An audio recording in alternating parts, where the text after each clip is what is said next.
ચાહના છે, કામના છે, આ શિક્ષણ પાછળથી મૂળ એની જે ચાહના છે, કામના છે, એ તો એની ચાહના શું છે? શું ખાલી સર્વાઈવલ પૂર્વક જીવવું એ જ આપણી ચાહના છે, ઈચ્છા છે, કામના છે? કેવું લાગે કે આપણે ખાલી સર્વાઈવ કરી અને જીવી જાય તો જીવવાનો સંતોષ કેવોક લાગે છે? શું લાગે છે?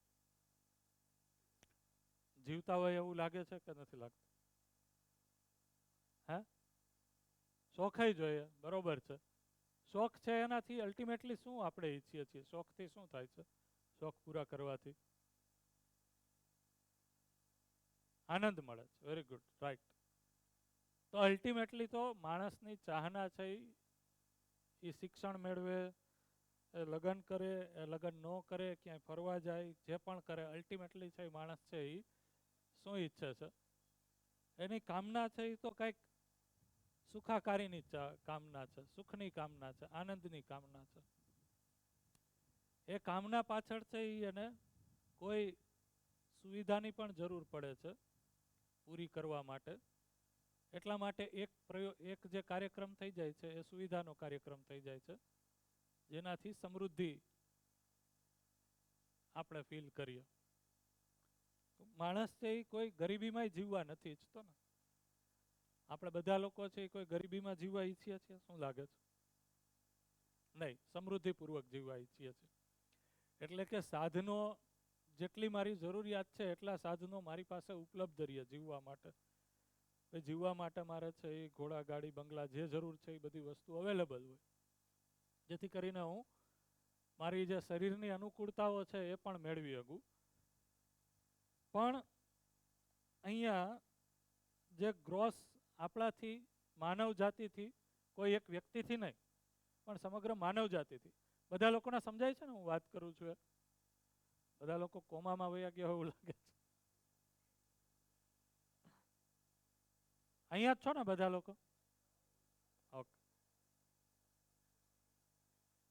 તો આ જે પણ માનવ જાતિએ યાત્રા આખી ધરતી ઉપર પૂરી કરી, એમાં ક્યાંક ને ક્યાંક છે એ આ જે સુવિધા છે એને સુખ સાથે જોડી દીધું. એટલે સૂત્ર આ રીતના બન્યું છે કે સુવિધા બરાબર સુખ.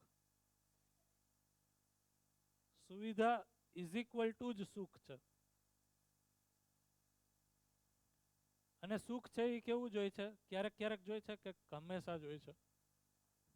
સુખ ચાહના રૂપે છે એ ક્યારેક હશે તો ચાલશે? ભાઈ સવારે આપણે ઉઠીને આવીએ ત્યારે ઘરવાળી કે ઘરવાળો છે હરખાઈ ચા પાઈ દે, એ જ સુખ છે. એનાથી કામ પૂરું થઈ ગયું, આખો દી હાલશે. એવું છે?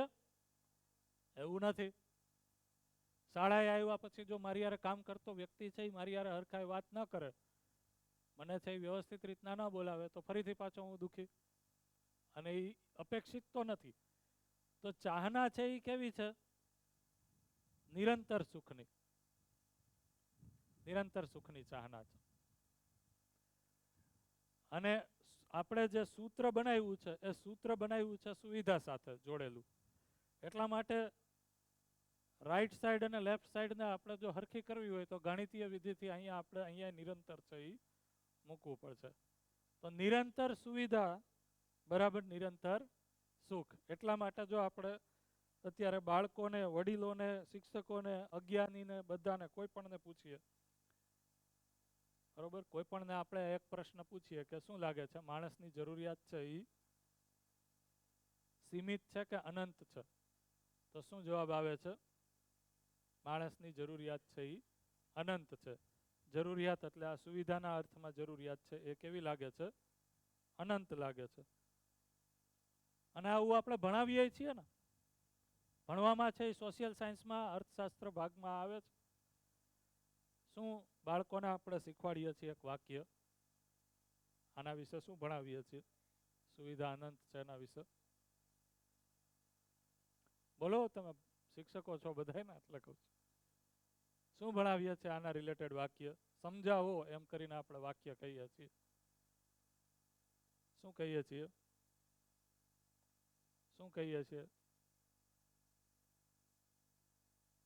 સુવિધાઓ અનંત. કોની સુવિધાઓ અનંત છે? માણસની સુવિધાઓની જરૂરિયાત છે એ અનંત છે.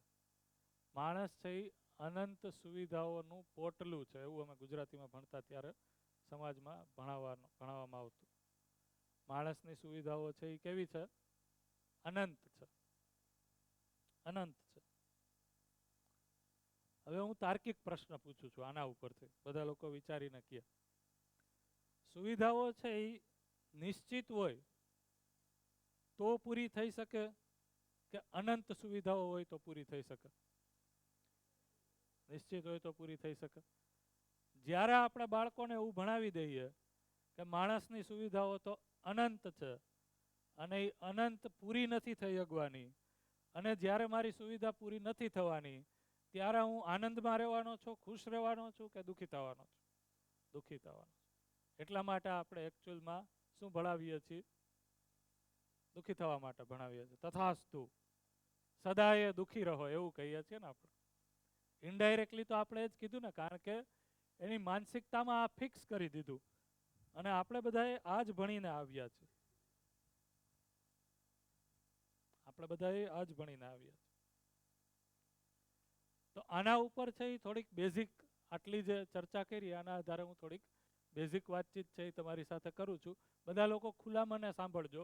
હું જે કહું છું એમાં ફરીથી કહું છું કે મારો ક્યાંય હેતુ છે એ આપણે અત્યારે ભેગા થઈએ છીએ તો આપણે બધા શિક્ષાના જીવો છીએ, રાઈટ? શિક્ષણમાં આટલા સમયથી સમય પસાર કર્યો છે, તો આપણે ના વાલીને, ના શિક્ષકને કે સરકારને, કોઈને આપણે ક્રિટિસાઇઝ કરવા માટે નથી એકઠા થયા.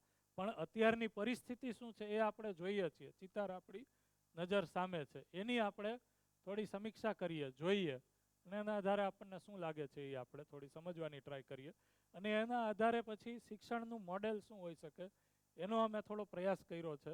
એની સાથે એના ઉપર તમારી યારે ચર્ચા કરશું. તો એ જો ઠીક લાગશે તો આપણે જોશું, તો કરી શકશું આગળ કામ. તો મેં કીધું એમ કે આપણી ખરેખર જે ચાહના છે જીવવા, સુખપૂર્વક આપણી જીવવાની ચાહના છે, તો અલ્ટિમેટલી તો માણસ છે એ જીવવા ઈચ્છે છે. કેવી રીતના જીવવા ઈચ્છે છે? તો કે સુખપૂર્વક જીવવાની ચાહના છે એની, ઉત્સવશીલતાપૂર્વક જીવવાની ચાહના છે, મરીને જીવવાની ચાહના સાથે નથી. અને એટલા માટે છે એ સતત પ્રયાસરત છે સુખ શું છે એ સમજવા માટે. તો અલ્ટિમેટલી જીવવું એટલે શું? તો આપણે એને જોઈએ તો આ રીતના વ્યાખ્યાયિત કરીએ ગઈ કે હરેક વ્યક્તિ છે એ સૌથી પહેલા તો સ્વયં એટલે કે પોતાની જાત સાથે જીવે છે.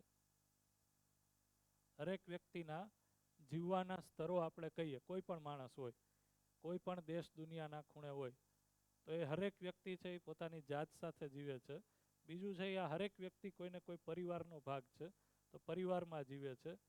આ પરિવાર છે એ કોઈને કોઈ સમાજનો ભાગ છે, એટલા માટે એના જીવવાનો એક આયામ, સ્તર એ સમાજ પણ છે. અને બીજું છે એ હરેક વ્યક્તિ છે એ કોઈને કોઈ વ્યવસ્થામાં પણ જીવે છે.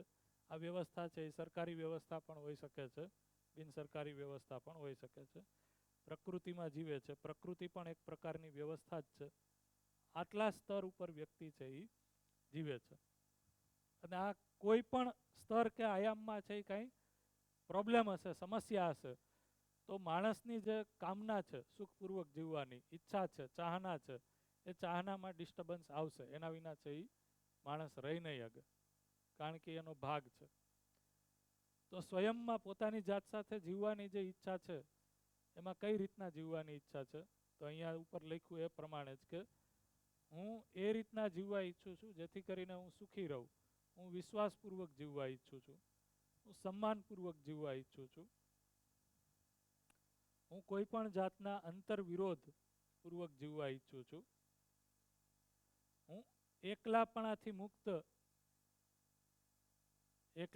મુક્ત જીવવા ઈચ્છું છું. બહુ સરસ. હું સ્વતંત્ર થઈને જીવવા ઈચ્છું છું. પણ મારી સ્વતંત્રતા છે એ બીજાને સ્વચ્છંદતા લાગે છે, એ અલગ વાત છે. પણ હું હકીકતમાં તો સ્વતંત્ર થઈને જીવવા ઈચ્છું છું. બરોબર છે. પછી તો કે હું બીજા સાથે ઈર્ષા અને દ્વેષ મુક્ત જીવવા ઈચ્છું છું. આવું છે કે નહીં? પણ કેટલા લોકો એવું કહી શકશે કે પોતાના જ માટે, ભાઈ પોતાનું જ મન કરે પોતાનું જ મન કરે કે મારે આ રીતના જીવવું છે, પણ પોતાના મનને એ રીતના નક્કી કરી શકે છે